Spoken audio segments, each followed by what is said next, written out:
কিছু সাহাবী তো এমনও ছিলেন, বদরের যুদ্ধ করতে এসেছেন, হাতের মধ্যে কিছু খেজুর আছে, খেজুর খাচ্ছেন, খোরমা খেজুর খাচ্ছেন। তখন নবী সাল্লাল্লাহু আলাইহি ওয়াসাল্লাম দাঁড়িয়ে ভাষণ দিচ্ছেন যে ওয়াসাবিকু ইলা মাগফিরাতিম মির রাব্বিকুম ওয়া জান্নাহ, ওই যে আয়াতটা আছে, তোমরা এগিয়ে চলো তোমাদের রবের ক্ষমার দিকে এবং জান্নাতের দিকে। আরদুহা কাআরদিস সামাই ওয়াল আরদ, যার প্রশস্ততা আসমান এবং জমিনের সমান।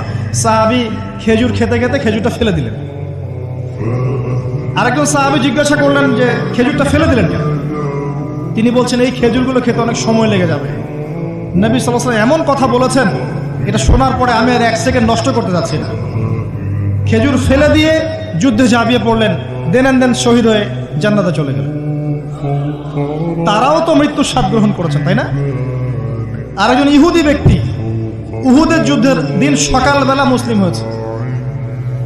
ইহুদিরা তো আমাদের চিরশত্রু, আপনারা জানেন। এটা জানার জন্য ডক্টরেট করার দরকার নেই, থিসিস করার দরকার নেই। প্যালেস্টাইনের দিকে তাকান, বুঝতে পারবেন। ফিলিস্তিনকে দেখেন, বুঝতে পারবেন। অ্যামনেস্টি ইন্টারন্যাশনাল বলে একটা সংস্থা আছে না, এরা পর্যন্ত দেখলাম গতকালকে রিপোর্ট দিয়েছে যে বিগত এই 50-60 বছর ধরে এরা ফিলিস্তিনদের উপর যা নির্যাতন করেছে, এটা মানবতার ইতিহাসে কখনো করা হয়। যাই হোক, একজন ইহুদি